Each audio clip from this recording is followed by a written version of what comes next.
بالله من الشيطان الرجيم بسم الله الرحمن الرحيم وإذا بشر أحدهم بأذنين ظل وجهه مسودا وهو كظيم يتوارى من قومه من سوء ما بشر به أن يمسكه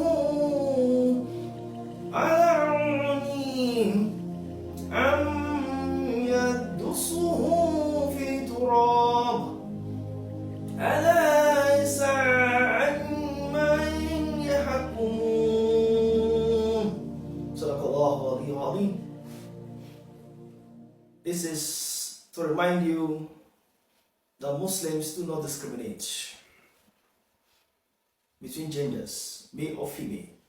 In the sight of Allah subhanahu wa ta'ala, they are one. And according to some verses of the Quran, from this particular one which I recited, it found in Surah Al-Nahl, chapter 16 of the Holy Quran, which says that some of the people at that time, when it happened that the news came to them concerning their evil deeds, of their hatred towards their baby daughters, their female children, how they go as far as burning them alive or burying them, due to the fact that they give them that less value compared to male child. When they do that and the information reaches to people, they go down on their heads with dark faces.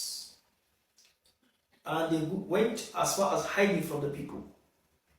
Now this is to tell you that it is detestable by Allah subhanahu wa ta'ala for anyone who discriminates male or female. They are all one side of Allah.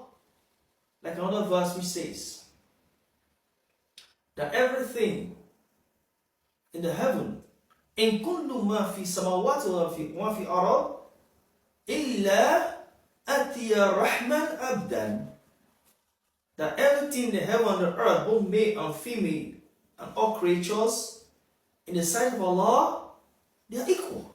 Abdan, slave. So no one is superior above the other. There's no discrimination. Like some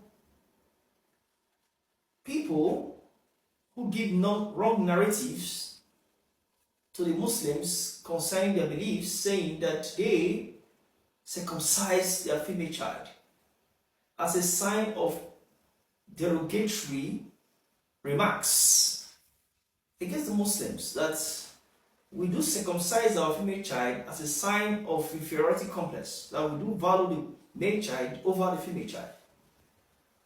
We say no, that it is not even allowed in Islam, just as it were in Judaism and in Christianity, the female circumcision, which is not allowed, because female circumcision is prohibited in the aforementioned religions. We found in the Judaica books like the Mishnah and the other books, the Torah, which says that circumcision of female child is not allowed. As they said in the book of Leviticus, also the book of Genesis 12 to 17, recorded the circumcision of a male child, not a female child. It's not allowed. So as far as even to the Bible, the New Testament, recorded that Jesus, when he was circumcised, but no records found that the female child is being circumcised. So in Islam, now in the Arab culture, the pre-Islamic era, there were some issues among the Arabs concerning female child, due to the fact that male child are being elevated to a status. So anyone who gives birth to a female child in a family is being given that low status. So with that, they will go as far as burying them. As Allah said in that verse in front of Surah Al-Nahl, that it's either yumsikuhu ala hun am yadusuhu fi turab. Either they hide them, conceal them, or they bury them. This is a very bad thing though, that many of them do at that time, because they felt that if they keep them, they will be looked less.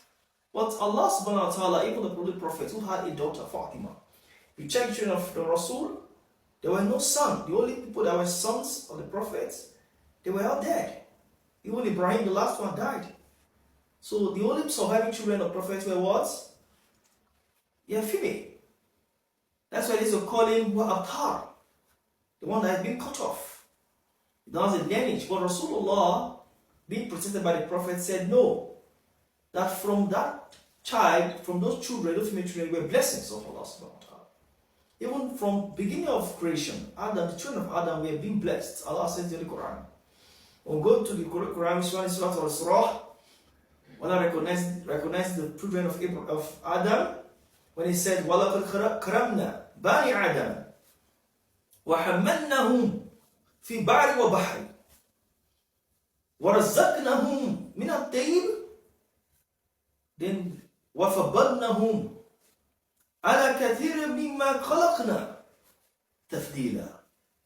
It's very wonderful verse. Says that we honor the children of Adam and we protect, we raise them from the sea, from the land, and also we gave them risk provision, special one, and we raised them above. We gave them the virtue above all creations. So this is to tell you that we do not have discrimination between male and female. We protect everyone. All genders are equal in the sight of Allah subhanahu wa ta'ala. That's why we Muslims, anyone who say that there's female circumcision based on the fatwa or jurisprudence or the ideas by the mujtahids, those who came with the fatwa and those who came with rules, fiqh on the issue, they do not say that it is halal to circumcise the female. Even to the extent there was a decree that was passed in Egypt back there in 1996. It's known as the decree of 8th day of the 7th month, that is July 1996, which is called in Decree 126 or Decree 93. Recorded the issue, which was passed as a fatwa in Egypt, that the female circumcision, which is called the FMG, or they call it the FGM, the female genitalia mutilation, is being prohibited, even if it is even done surgically or manually. It is prohibited in Egypt, and other Muslim countries took the same method. So we have forgone the pre-Islamic Arab culture. We don't infiltrate culture into Islam. It is wrong. We should respect the female. Doing that, it affects the female's nature, affects their biological upbringings and psychological upbringings as well. So with that, I come to the next episode to explain some details about issues on that. Thank you very much. My name is Sadiq of Islam. Thank you.